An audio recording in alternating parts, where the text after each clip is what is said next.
Dante Marcoleta, malaki ang ikinabahala dahil sa 28 blanks ng GAA 2025. House of Representatives sangkot na naman sa kababalaghan ito. Pero bago ang lahat, kung hindi pa kayo nakapag-subscribe sa channel na ito, please do subscribe para mas maging updated pa kayo sa mga susunod kong mga videos.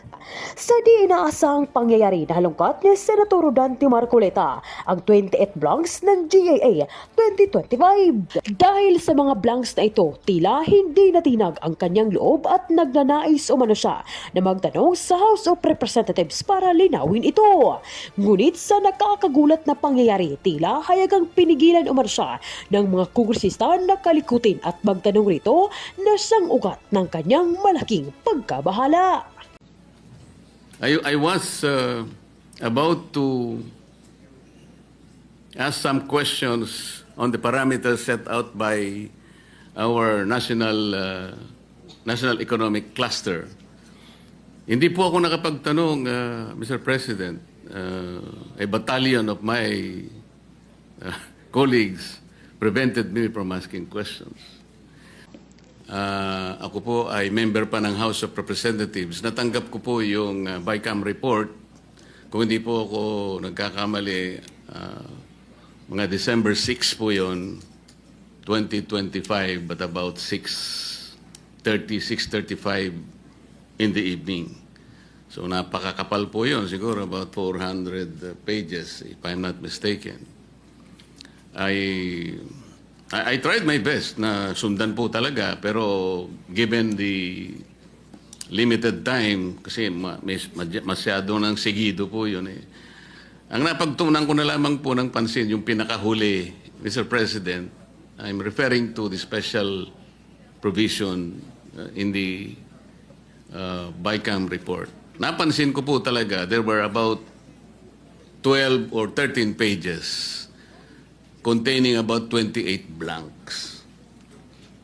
So ang ginawa ko po, Mr. President, ay tinignan ko po, pinagsikapan ko pong hanapin kung merong instruction na nandun nakalagay, like I was expecting that an annex is appended in the report where the material particulars that will be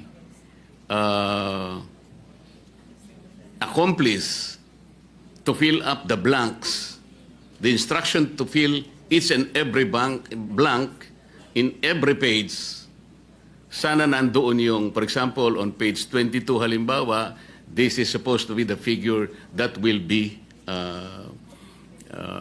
written para maka-accomplish po yun. In other words, di ko po alam kung nagkamali ako, but I was unable to find a particular page signed by the conferees or ordering somebody, for example, the administrative staff of the House of Representatives or whoever was assigned to fill up those 28 blanks na nandun naman talaga halimbawa po and pinirmahan. Okay na rin siguro sa akin yun because hindi tayo mawawala because each blank has been designated with a particular data na ilalagay po sa blank. Wala po eh. So I was asking, nagpunta po ako sa office ng Secretary General. Nagbabakasakali po na makahingi ng, makita yung enrolled bill because sa ating tuntunin, I think even in the Senate, meron pong 3 or 4 copies na naiiwan po sa either the Senate or the House of Representatives. The problem is, wala naman akong access. Ito yung pinag-uusapan natin eh. Because I need to know, sino yung nag-fill up? Kasi po, nung ito'y submit na sa Office of the President in the form of enrolled bill, 4 na po yung signatories doon, Mr. President. Eh. The Speaker, and the Secretary General, the Senate President, and the Senate Secretary. Yung blank po sa pinakahuli, yun po ang para sa Pangulo na po. Doon sa pipirma. So yung enrolled bill, kompleto na po yung detalye, but it did not tell the whole story as to who filled up and what is supposed to be filled up in all those material particulars. So yun pong public access natin, yung taong tutulong sa atin, paano po mapiprevent yung mga ganong pangyayari? Well, Mr. President, thank you for that question. In fact, I raised that to our technical team here in the Senate that those things should not happen in the 2026 budget. Not under my watch, Mr. President. That the members will be given blank materials to sign, Mr. President. I reminded them to be very strict in the review. Kung kailangan po 2, 3, 4 times to review the documents before letting the members sign, they should do it, Mr. President. So that's a strong reminder to the technical staff, Mr. President. So I know that narinig ko rin yan, Mr. President, during the last budget season, Mr. President. I'm not very sure on the details, Mr. President. Personally, I didn't see any blank items, at least sa akin, Mr. President. But since that is an issue that came out, so I reminded our technical staff to be very detailed in scrutinizing the budget materials, Mr. President, especially the ones we will be signing, Mr. President. Thank you for your assurance, Mr. President. Kanina po, nilapitan ako ni Senator Ping. Pagtulungan natin, sabi niya. Thank you, Mr. President. Tulungan o pagtulungan? Thank you, Senator Marcoleta. Thank you, Majority Mr. Leader. Mr. President, with no other reservation to interpret, I move to close the period of interpellation. Any objection? There being none, motion is approved.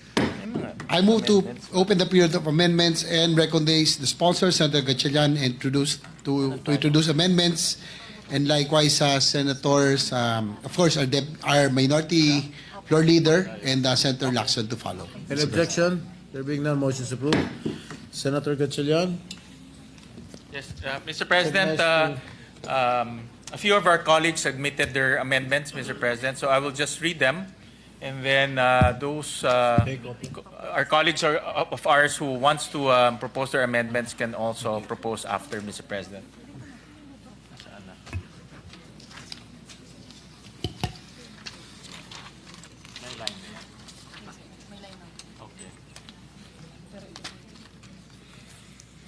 So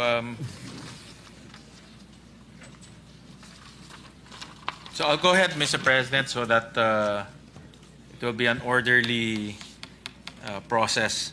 On page 2, line 17, delete the phrase acronym.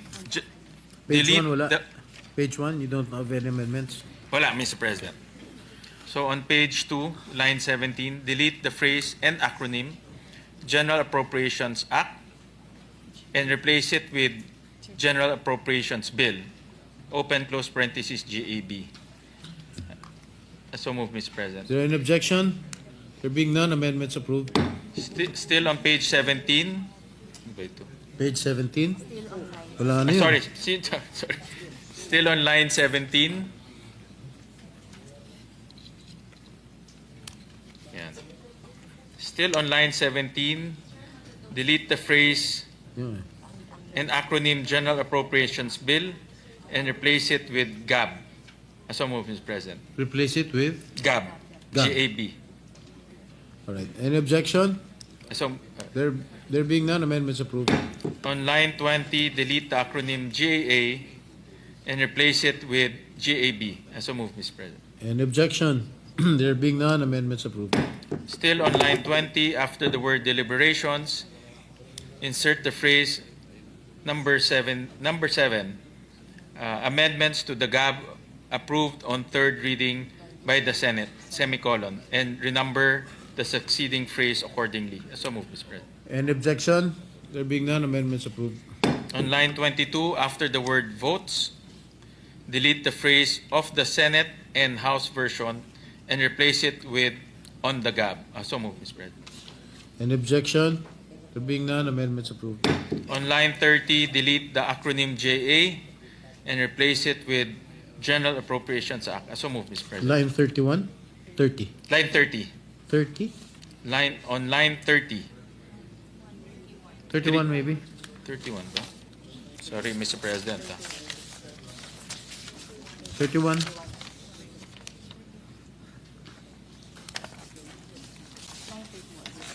Are we on the same frequency? Sorry, Mr. President, I stand corrected. On line 31, Yeah. delete the acronym JA and replace it with General Appropriations Act. So moved, Mr. President. Any objection? There being none, amendments approved. Okay.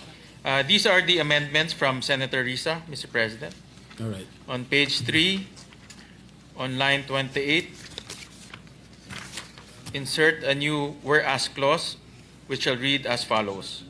Whereas, to ensure full accountability and public understanding of legislative changes to the national budget, it is imperative to provide a detailed comparative matrix of the General Appropriations Bill as it progresses through the House of Representatives, the Senate, and the Bicameral Conference Committee, highlighting all amendments, semicolon. So moved, Mr. President. Any objection? There being none, the amendments approved.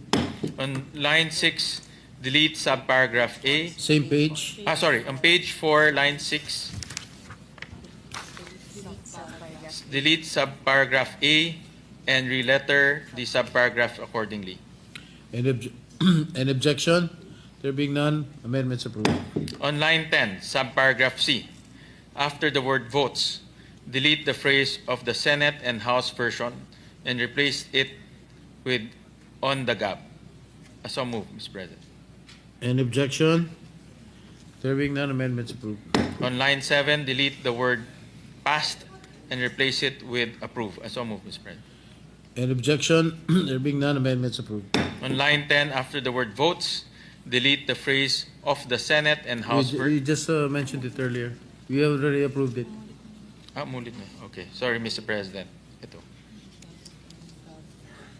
On line 10, after the word gab, delete the period and replace it with a semicolon end. So moved, Mr. President. Any objection? There being none, amendments approved. The following, Mr. President, are amendments from Senator Lauren Legarda.